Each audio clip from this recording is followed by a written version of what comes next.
Bismillahirrahmanirrahim and welcome back to Billy Physics.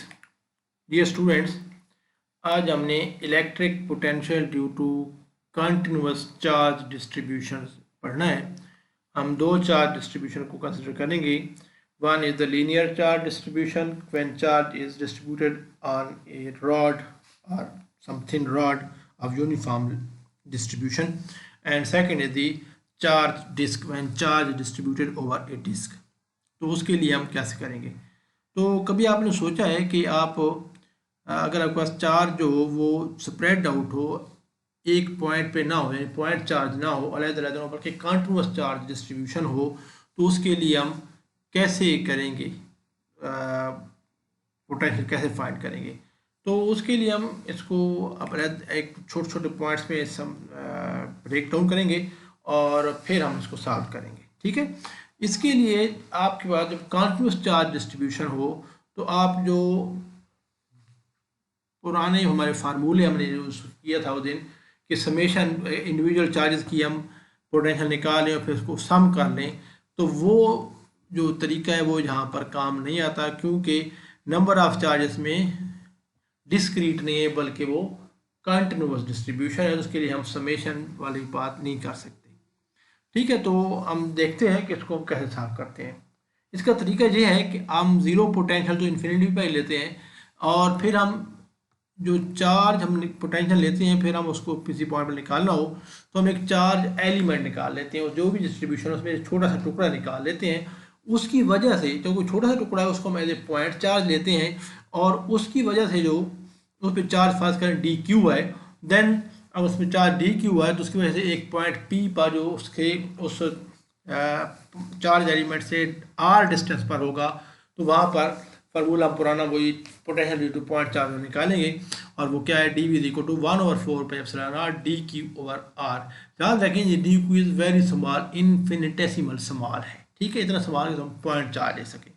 फिर हमने पूरी डिस्ट्रीब्यूशन के लिए निकाला, चाहे वो लाइन हो या सरफेस हो या वॉल्यूम हो, जो भी चीज़ हो, तो हम उस सारे को इसी क्वेश्चन को हम क्या करते हैं, इंटीग्रेट कर लेते हैं ओवर द होल डिस्ट्रीब्यूशन और फिर हम इंटीग्रेशन को यूज़ करके हम क्या कर लेते हैं, उस कंटिन्यूअस डिस्ट्रीब्यूशन की वजह से टोटल पोटेंशियल जो होगा वो निकाल सकते हैं।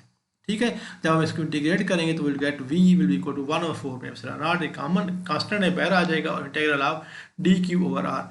याद रखें कि ये integral must be taken over the entire charge distribution. ठीक है, और याद रखिए एक बात दूसरी याद रखनी चाहिए कि ये डी क्यू ये पॉजिटिव भी हो सकता है, नेगेटिव भी हो सकता है, लेकिन ये पोटेंशियल जो है स्केलर क्वांटिटी है, इसमें आपने स्केलरली इसको जो सिर्फ ऐड करना होता है, इसमें हमें डायरेक्शन का ख्याल नहीं रखना होता।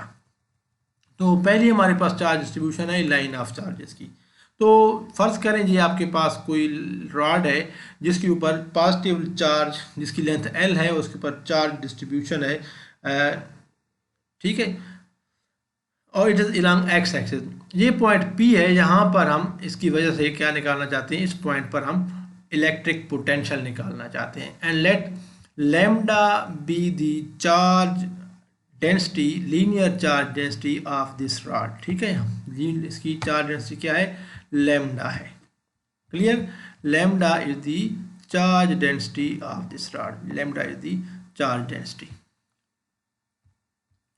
lambda is the charge density। lambda क्या है, इसकी चार्ज डेंसिटी है। आपको पता है कि चार्ज डेंसिटी lambda बराबर होती है total charge over total length.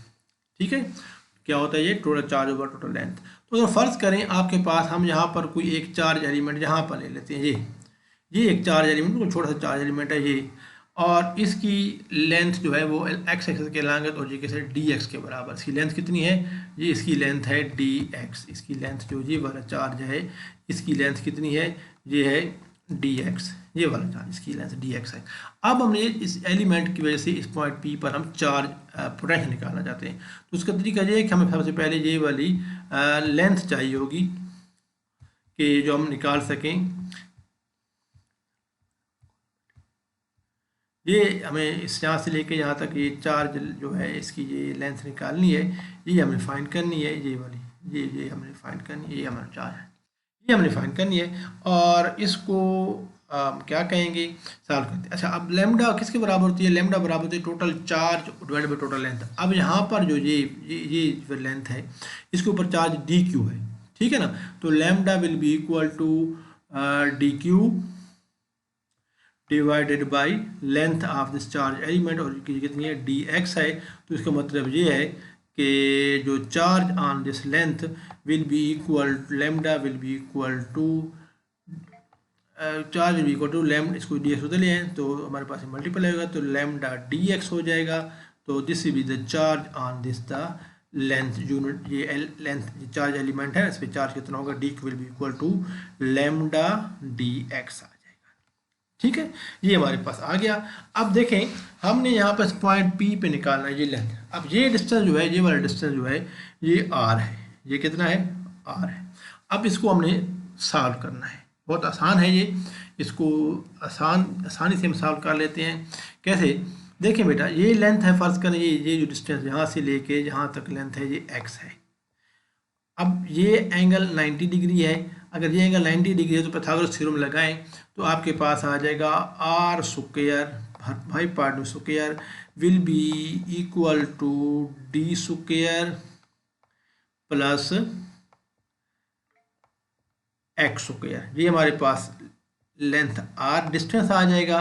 तो अगर हम यहाँ से आर निकालना चाहें तो r will be equal to under root of, दोनों तरफ अंडर रूट लेंगे तो बन जाएगा r will be equal to under root of d square plus x square. ये हमारे पास क्या आ जाएगा, आर की वैल्यू आ गई। अब आर हमने निकाल लिया, डी क्यू में पता है, ये दोनों वैल्यूज इक्वेशन नंबर 2 में पुट करें, इक्वेशन नंबर 1 में पुट करें, तो the potential due to this charge small element, इसकी वजह से जो पॉइंट पी पर पोटेंशियल होगी वो होगी डी वी। और ये फार्मूला क्या था हमारे पास, क्वेश्चन नंबर 1 में ऊपर हम लिखा हुआ है, वो था 1/4 पाई। क्योंकि देखिए जहाँ दूर से जब आप देखेंगे तो आपको ये छोटा सा एलिमेंट एक पॉइंट की तरह नजर आएगा, तो एक पॉइंट चार्ज का फार्मूला हम लगा सकते हैं यहाँ पर, और ये बराबर होगा 1/4 pi epsilon naught into d q over r. ये फार्मूला है हमारे पास। हमें डी क्यू की वैल्यू भी पता है यहाँ पर इस केस में, और आर की वैल्यू भी पता है। इन दोनों वैल्यूज़ को पुट करें तो आपके पास dV, the potential due to charge element will be equal to 1/4 pi epsilon naught into D Q की जगह क्या आ जाएगा, डी क्यू की जगह आ जाएगा लैम्डा डी एक्स ओवर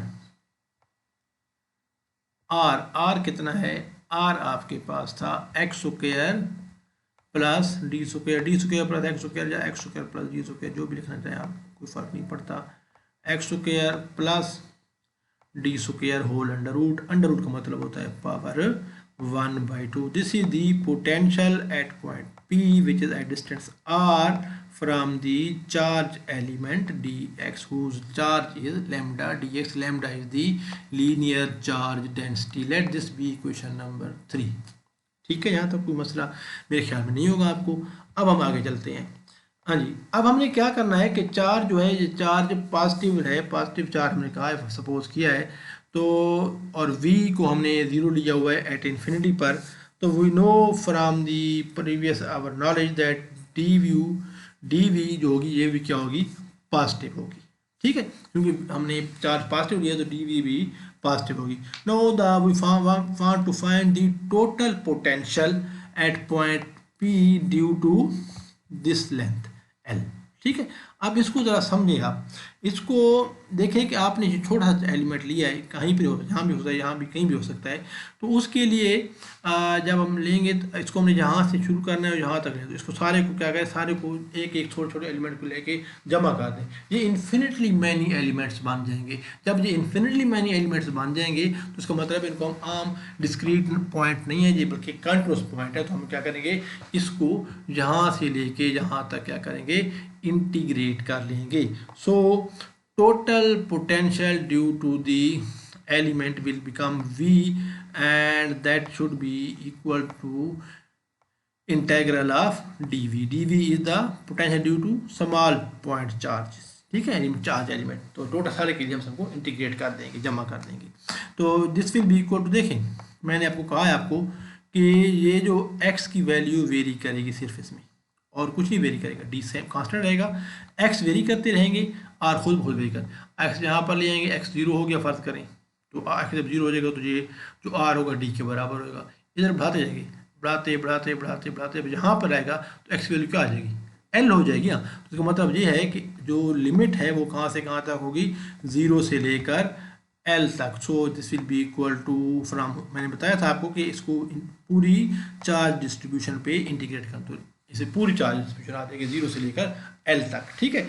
और आगे इक्वेशन लिख देंगे, वही पुरानी वाली ऊपर वाली जो नंबर 3 है हमारे पास, ये बन जाएगा 1/4 pi epsilon naught into lambda d x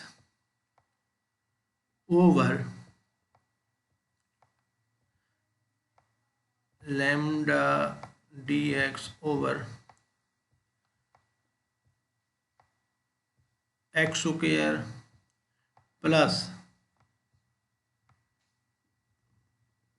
D square whole power 1/2। अब देखें इसमें d कांस्टेंट है, x वेरिएबल है, और हम x के लिहाज से ही इसको इंटीग्रेट कर रहे हैं। dx शो कर रहा है कि x is variable and we are integrating with respect to x, ठीक है।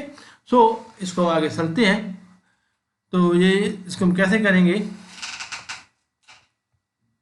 सो v will be equal to,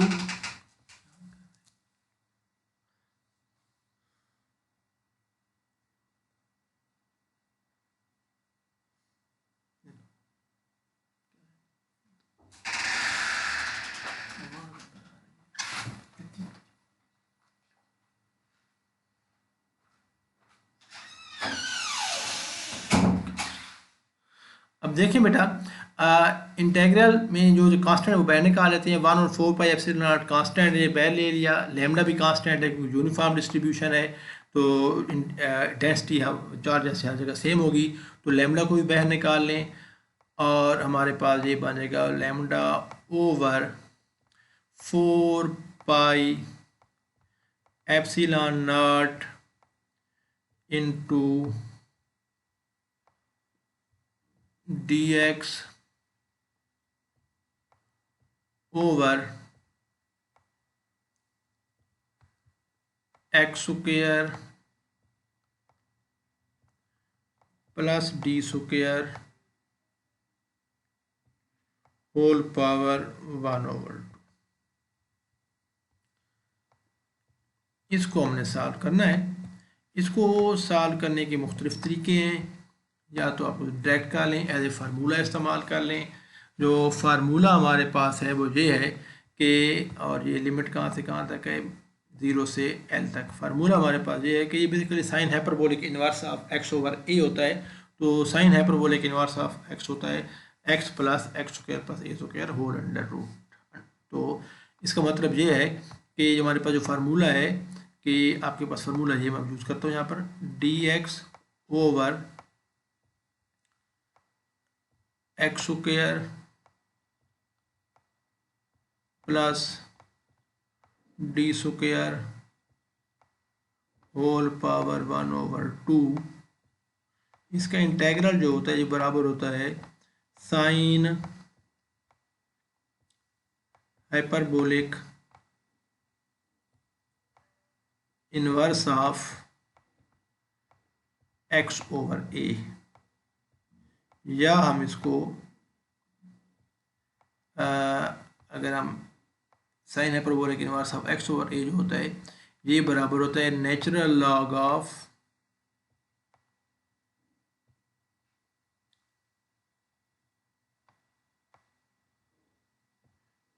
x over a, चलो ये कुछ प्लस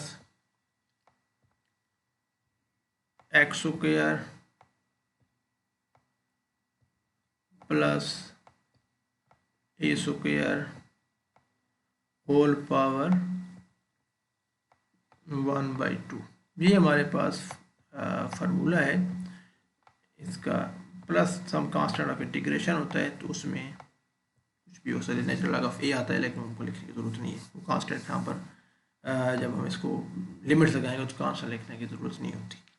तो ये हमारे पास फार्मूला है, यहाँ पर x की a की जगह d है तो हम d पुट कर देंगे। तो अब जब हम इसको सॉल्व करेंगे तो आपके पास ये आ जाएगा v will be equal to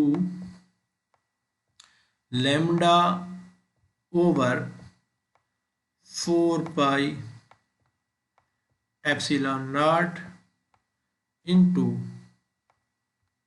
आगे क्या है, इंटीग्रल किसके बराबर था, अभी मैंने फार्मूला बताया, natural log of x plus x square plus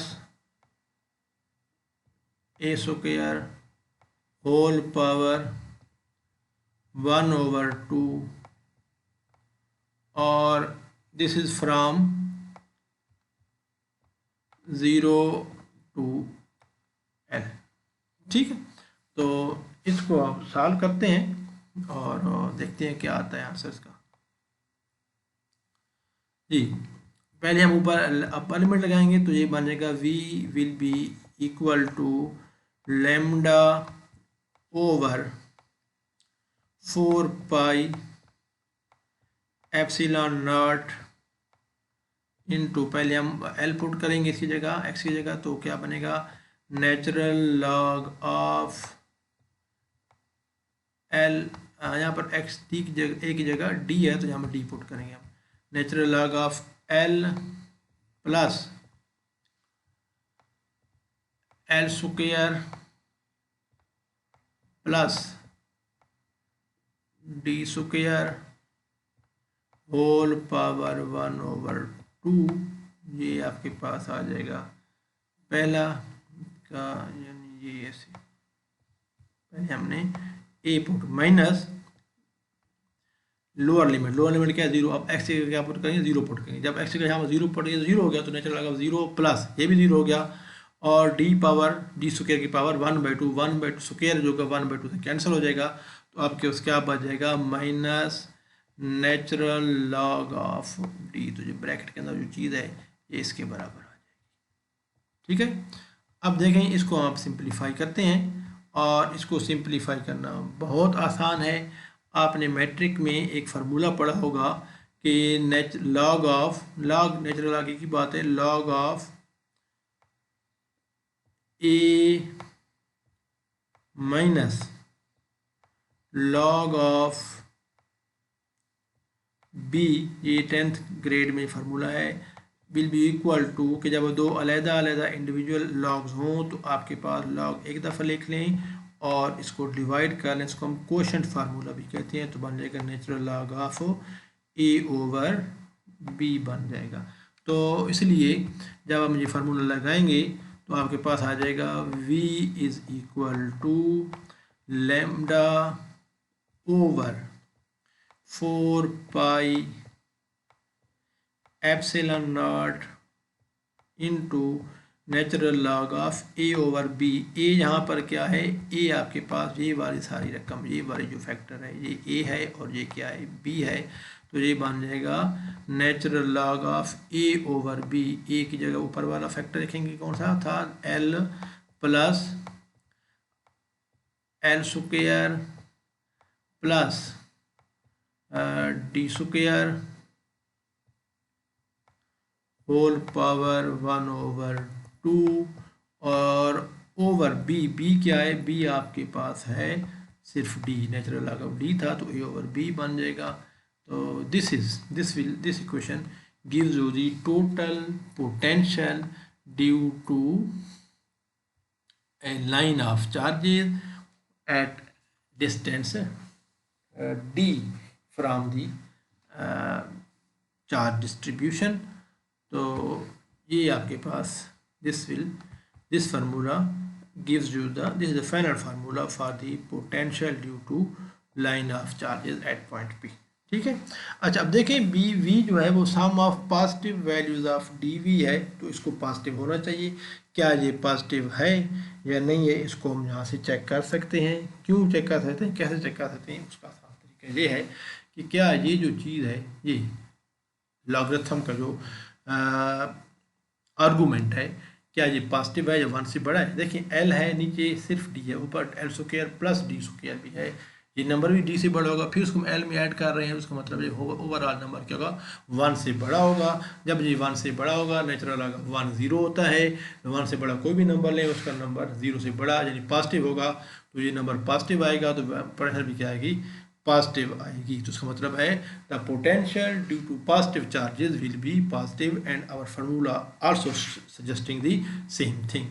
so this is the potential due to line of charges. अब हम इसको आगे अपने डिस्कशन को बढ़ाते हैं और हम चार्ज डिस्क लेते हैं, उसकी वजह से पोटेंशियल निकालते हैं। कैसे निकालते हैं, तो नेक्स्ट पार्ट में हम वो निकालते हैं।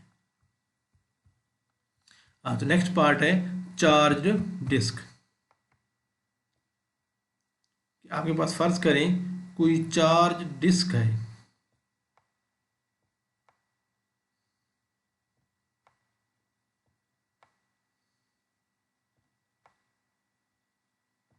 उसकी वजह से हम निकालते हैं। तो फार्मूला वही है, इसमें जो डी क्यू होगा, जब चार्ज डिस्क होगी तो एक सरफेस बन जाएगी, देन वो instead of linear charge density lambda वो will use the surface charge density sigma, और जो डी क्यू होगा, d q will be equal to sigma into the area of the element, जो हम लेंगे सिग्मा डी एस कह दें। ठीक है, अब वो उसको हम निकालते हैं। तो फर्ज करें आपके पास ये कोई डिस्क है, ये डिस्क है और इसका रेडियस जो है वो आर है। ठीक है, तो इसके अंदर हम ये इसका रेडियस क्या है, ये रेडियस जो है ये आर के बराबर है। It is positive charge is uniformly distributed over this disc whole surface. ठीक है, अब हम इसके तरीका ये है कि हम एक छोटी सी अंदर एक छोटे से स्ट्रिप सपोज कर लेते हैं। ये एक स्ट्रिप है, ये स्ट्रिप है, इसका ऐसे एक स्ट्रिप है, बिल्कुल छोटी सी है, ये सपोज कर लेते हैं। ये एक स्ट्रिप है जिसकी जो ये विड्थ है, विड्थ जो है वो डी आर डैश के बराबर है। इसके बराबर है डी आर डैश, और इसकी जो ये लेंथ है, ये रेडियस है, ये आर डैश है, और ये जो विड्थ है वो कितनी है, width is D r dash. This width जो है यहाँ से यहाँ का, ये किसके बराबर है, ये है डी आर डैश। अच्छा, अब हमने इसकी एरिया निकालना है, ये स्ट्रिप है, इसका ये एरिया निकालना है सारा, ये वाला एरिया, ये वाला एरिया निकालना है। इसको मैं फिल कर देता हूँ आपके लिए ताकि समझ आए। ये हमारे पास ये वाला स्ट्रिप है, इसका हमने, ये जो मैंने ब्लैक कलर में आपको शो कर रहा हूँ, ये इसका हमने एरिया निकालना है। तो एरिया आसान है, इसको ऐसे हम खोलें हम, तो ये इस तरह की चीज़ बन जाएगी, और इस तरह बन जाएगी, जिसकी ये जो विड्थ होगी ये डी आर डैश के बराबर होगी, और ये लेंथ जो होगी ये इसकी सरकमफ्रेंस के बराबर होगी। यहाँ से लेके यहाँ तक जो इसकी लेंथ होगी वो कि किसके बराबर होगी, वो होगी 2 पाई आर डैश, ये इसकी सरकमफ्रेंस के बराबर। ऐसे ऐसे यहाँ से काट के खोलें ऐसे ना, तो उसको ये, और ये जो इसकी विड्थ होगी, ये वाली विड्थ यहाँ से लेके यहाँ तक, ये किसके बराबर हो जाएगी, डी आर डैश। तो ये एक रेक्टेंगुलर स्ट्रिप बन जाएगी।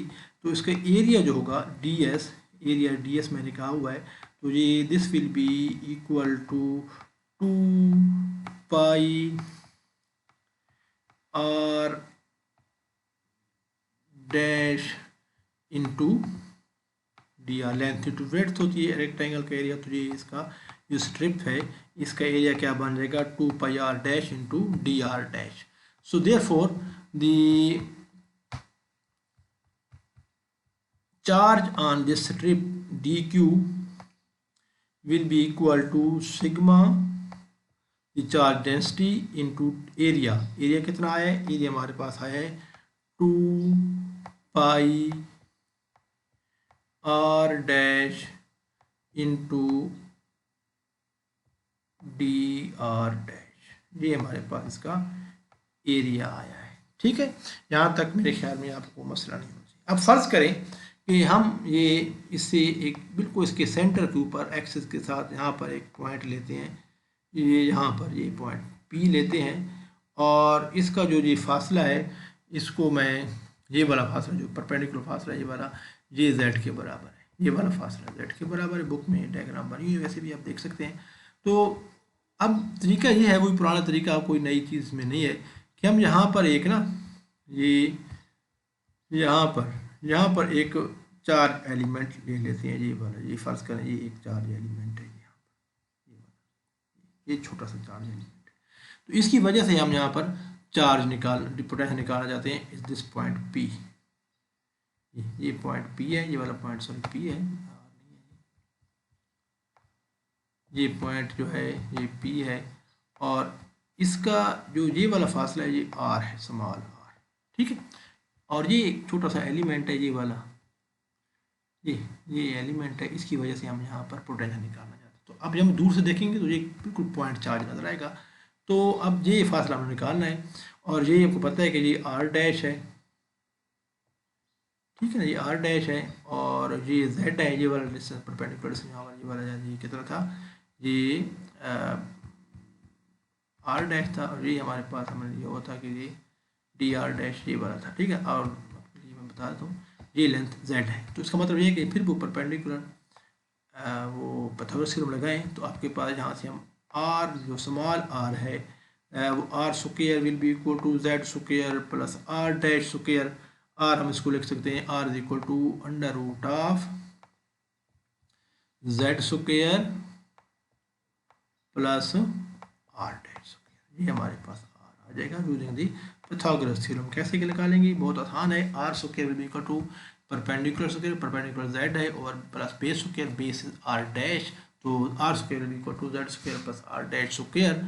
तो अगर हमने R निकालना है तो क्या करेंगे, इसको दोनों तरफ अंडर रूट लेंगे तो ये R स्क्वायर का वो कैंसिल हो जाएगा, R बन जाएगा, और अंदर इधर क्या आ जाएगा Z square plus R dash square का अंडर रूट। अब हमारे पास R भी मौजूद है, DQ भी मौजूद है, तो इसकी वजह से हम जो पोटेंशियल होगा ड्यू टू दिस पॉइंट, जिस चार्ज एलिमेंट DV, और वो किसके बराबर होता है वो हम पहले कर चुके हैं, दोबारा मैं आपके लिए चलो फार्मूला लिख देता हूँ। फार्मूला हमारे पास है 1/4 pi epsilon naught into DQ over R, ये हमारे पास फार्मूला है due to some charge element, ठीक है। अब वैल्यूज पुट कर दें हम इसमें, DQ की वैल्यू भी हमने निकाली हुई है पीछे, और R की वैल्यू भी अभी हमने निकाली है, वो दोनों वैल्यू यहाँ पुट कर दें तो जो हमारे पास ये वाला केस है, इस चार्ज एलिमेंट की वजह से जो पोटेंशियल होगा at point P at distance R from the charge element will be equal to 1/4 pi epsilon naught into DQ की जगह क्या आएगा, DQ की जगह आ जाएगा सिग्मा इंटू 2 पाई R डैश, ही था ना अभी हमने निकाला 2 पाई। आप तरीका ये है इसको देखने का कि आप ये साथ साथ लिखते जाएं और आप फिर उनको नंबरिंग देते जाएं, ताकि जो आपको बार बार पीछे ना जाना पड़े, आपके सामने लिखा हुआ हो। 2 पाई R dash into DR dash, ये हमारे पास था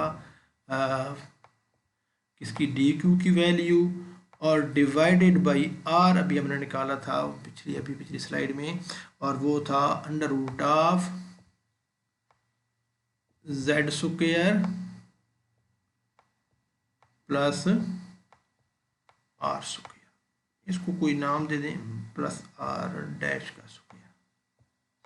इसको इक्वेशन नंबर मैं आपके लिए A कर लेता हूँ, ताकि आप मर्जी जो मर्जी लेंगे सीक्वेंस के साथ। अच्छा जी, ये हमारे पास DV आ गया। अब we want to find the potential due to whole disc of charges. देखें इसको ज़रा समझें।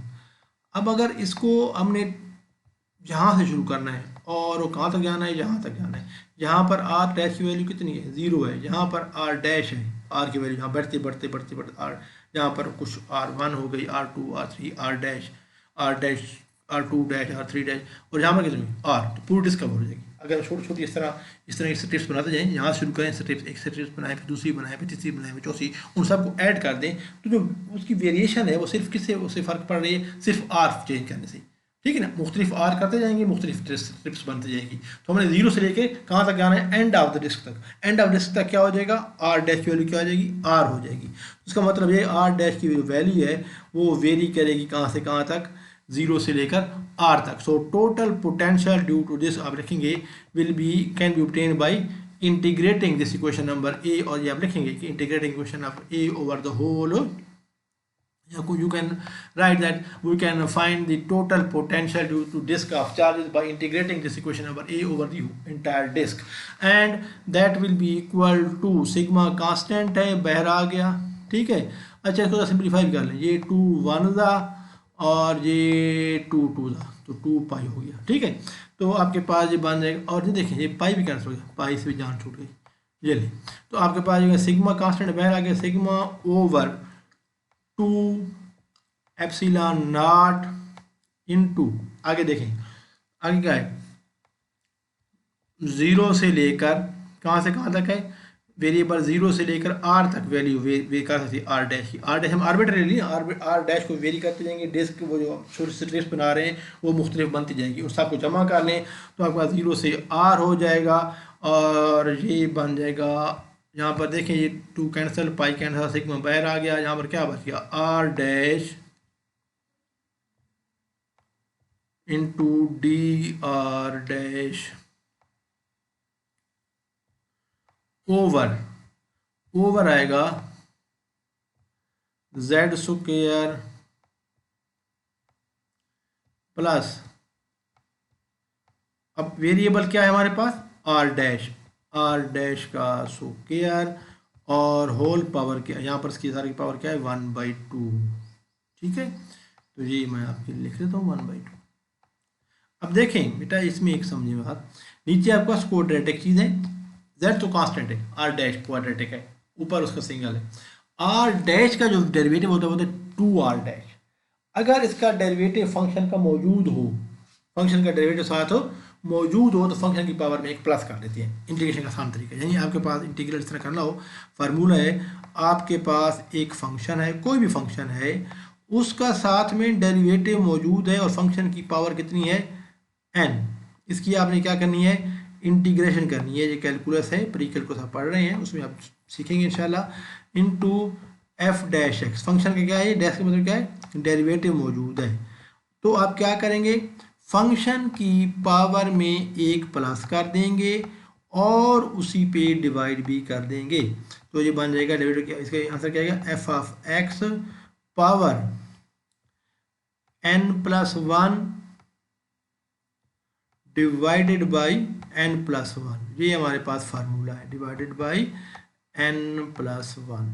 अब यहाँ पर देखें, गौर से देखें बेटा, यहाँ पर फंक्शन है z तो कांस्टेंट है आर डैश, तो क्या है इसका डेरिवेटिव 2r, स्क्वायर का डेरिवेटिव 2r होता है, तो उस डेरिवेटिव का देखिए जो पावर को शुरू में ले आए, पावर में से एक माइनस कर लें।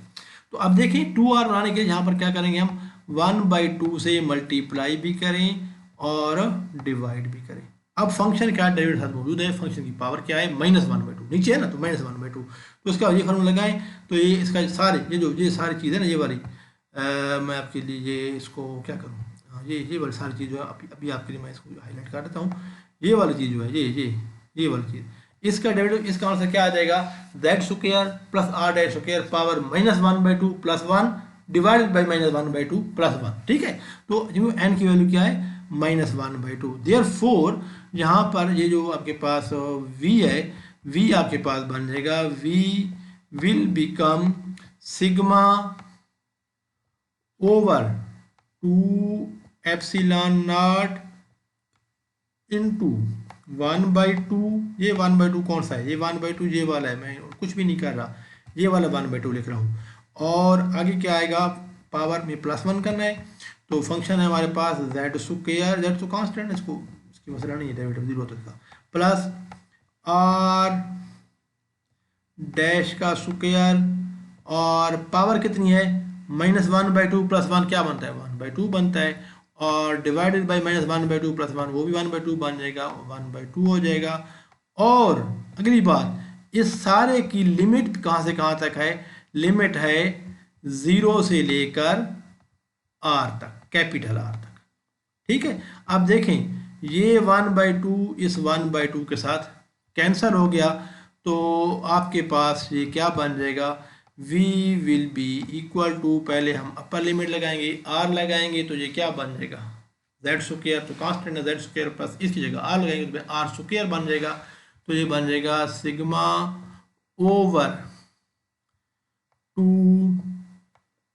Epsilon naught into z square plus r dash की जगह पर मिनट क्या लगेंगे आर, तो बन जाएगा आर स्क्वायर पावर 1/2, चलो 1/2 लिख देता हूँ मैं, 1/2 माइनस माइनस लोअर लिमिट क्या लगेंगे माइनस, इसी में लोअर लिमिट जेड की जगह तो कुछ नहीं आएगा, जेड स्क्वायर आ जाएगा, और आर स्क्वायर की जगह क्या आ जाएगा, आर डैश की जगह क्या आ जाएगा 0, लोअर लिमिट 0 है, और होल पावर क्या आ जाएगी 1/2, और ये इस ब्रैकेट के अंदर हम सॉल्व कर रहे हैं, ये ब्रैकेट के अंदर वाली चीज़ के बराबर है।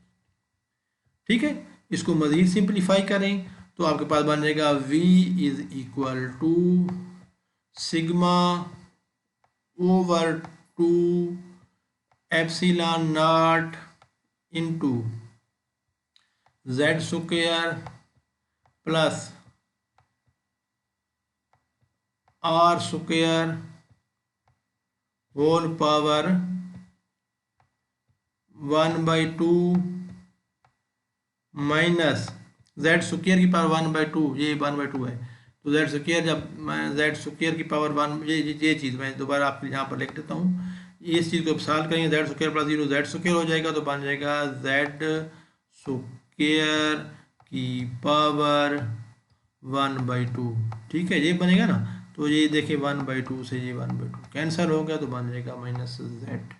सो this is the potential due to the charged disc, ये क्या है हमारे पास, it is the potential due to the charge disc, ठीक है, so this is the potential due to charge disk, this formula, इसका भी आपको नाम दे दें, give you the potential due to charge disk। अच्छा, इसमें आप एक नोट करने वाली बात यह है कि note that the variable in the second integral is r dash and not z, ठीक है, मैं बता चुका हूँ आपको कि इसमें जो इंटीग्रल आपने जो लिया है उसमें जो वेरिएबल है वो आर डैश है, जेड नहीं है, क्योंकि जेड तो कांस्टेंट है, आर डैश ही वो चीज़ है जो वेरी कर रही है, ठीक है ना, और इसका मतलब ये हुआ कि इस सारे में हमने ये अज्यूम किया है कि जेड क्या है, पॉजिटिव है, जेड क्या है, पॉजिटिव है। अगर जेड यहाँ पर हम ज़ीरो कर दें, जेड ज़ीरो कर दें, फ़र्ज़ करें, मीन जेड ज़ीरो का मतलब क्या है कि it is very close to disc, तो देखिए इसको ज़रा समझें, ये बनेगा सिग्मा और 2 एप्सिलॉन नॉट, यहाँ पर z को 0 कर दिया तो ये बनेगा r, ठीक है ना, तो बनेगा सिग्मा, अगर z को 0 कर दें, सॉरी, तो हमारे पास ये जो फार्मूला बन जाएगा, ये क्या बनेगा, ये बन जाएगा sigma into r divided by 2 epsilon not, ये r पे डिपेंड करेगा, चार्ज जिस डिस्क जितनी बड़ी होगी पोटेंशियल उतनी ज़्यादा होगी, जितनी छोटी होगी आर को छोटा करते जाएंगे तो छोटा होता जाएगा, ठीक है, और if this z is very large, बहुत बड़ा हो जाए, तो ये जो वैल्यू होगी पोटेंशियल जो होगा ऑलमोस्ट ज़ीरो होना शुरू हो जाएगा, तो बहुत दूर का मतलब ये है इट इज़ एट इन्फिनिटी, और इन्फिनिटी में हम क्या पोटेंशियल लेते हैं, 0।